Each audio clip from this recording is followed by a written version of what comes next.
from Natasha Logie, our historian. Put your hands together for Natasha.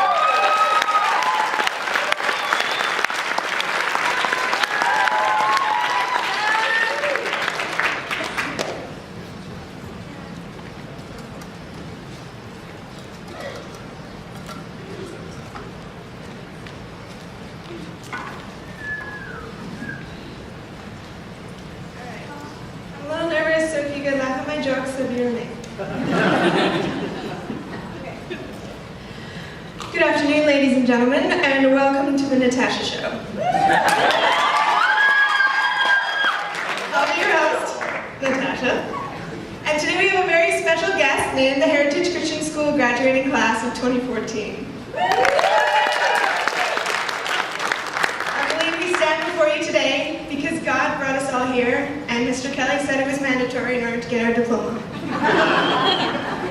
Today we take time to be thankful for our teachers, parents, siblings, and classmates that have come alongside us and prayed for us every step of the way. I think we can all think of the people in our lives that have inspired and encouraged us beyond the norm. And for me, most of them are in this room and on the stage with me. We are embarking on something new in our lives, and Misha can tell you all about how that looks in a minute. But we can never look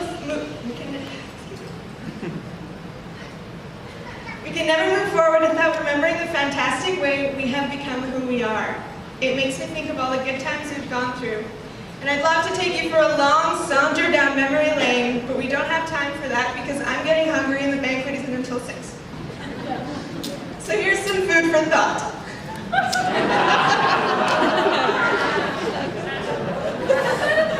You've never really had a deep relationship with your high school teacher unless you watched them brush their teeth at a school retreat.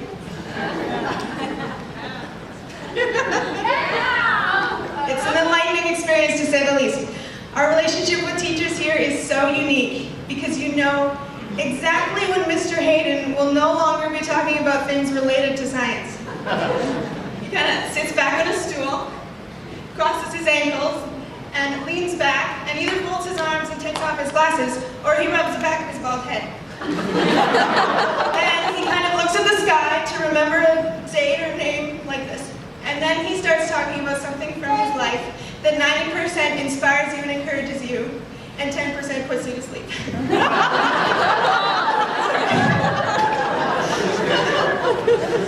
It's actually 40-60. All you asked was when the homework was due, but it's all in due time with him. Our teachers were always looking for ways to stop teaching. Like Mr. Fresnel in grade 6. Our class was very passionate about a game called handball that year, and when we asked, sometimes he would look at the clock, look out the window at the sunshine and say, "Yep, let's play until the end of the day," and we would just erupt into cheers. By the times in grade 4 when Mr. Porteous would start to check our homework, but then move into a story from the past that was captivating and fantastic. I remember him taking a whole first block of school to tell us the entire saga of Abraham Lincoln's assassination and the way they caught the man who did it. I remember it clearly, and I guess you could say John Wilkes Booth really shot down our chances of getting school done that morning. I realize now as I look back on my school experience that it was the little things that stick out to me the most. Battered duotangs, shoveling snow with Mr. Cox in the mornings, the perpetually dirty mezzanine, the kidnapping of Mr. Laird's Canucks flag in grade 11 and its safe return, the half days before Christmas break where we eat way too much junk food and forsake schoolwork, the impromptu arm wrestling competition at Sunnyberry Retreat, lining up after recess where budging was a crime punishable unto death, screaming and jumping for joy together when we found out about college acceptance letters and scholarships, Mr. Dory's amazing art skills. Sorry for teasing you all these years. Doing the Macarena in French class. I still don't know why we did that. But these are all things that shaped my school experience into something beautiful and memorable.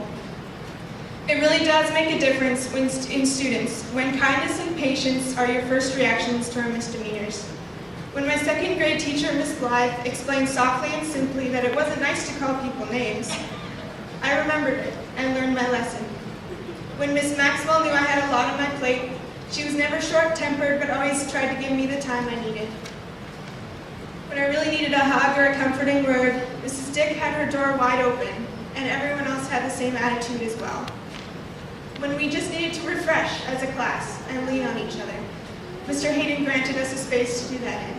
It was precious time for us, and I'm thankful for all the sacrifices my teachers have made. Going to Heritage Christian School also gives me a very prominent testimony. When people on the street ask me, oh, do you go to KSS or RSS? That could go one of three ways. Going to Heritage Christian School gives me a prominent testimony. When people out on the street ask me, do you go to KSS or RSS? I can answer with confidence, Heritage Christian School. Which, this can either go through one of three ways. They say, oh, okay, because they have no idea what I'm talking about.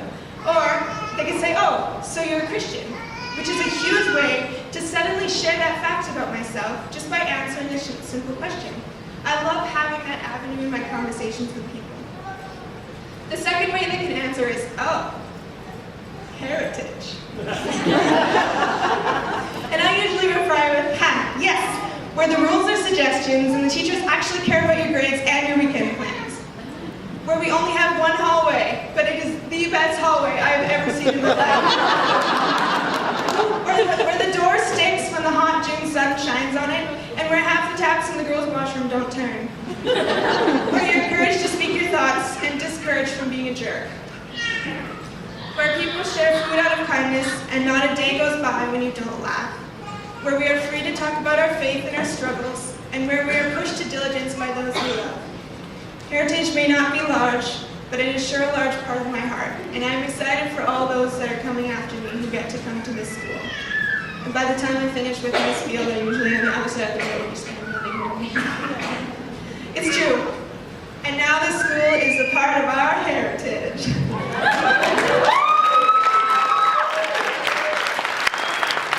I'm so thankful for the people on this stage. And I'm really going to miss the way James will never be on time. Or the way Kevin, Daniel, and Colin will always be the three amigos, always on their computers in that little row they sit in all the time. I will miss the way Brayden challenges everything Mr. Smith says, and the way Sarah's kindness touches my heart. I will miss Violet's smile, and hearing Seth serenade me, sing for worship in chapel.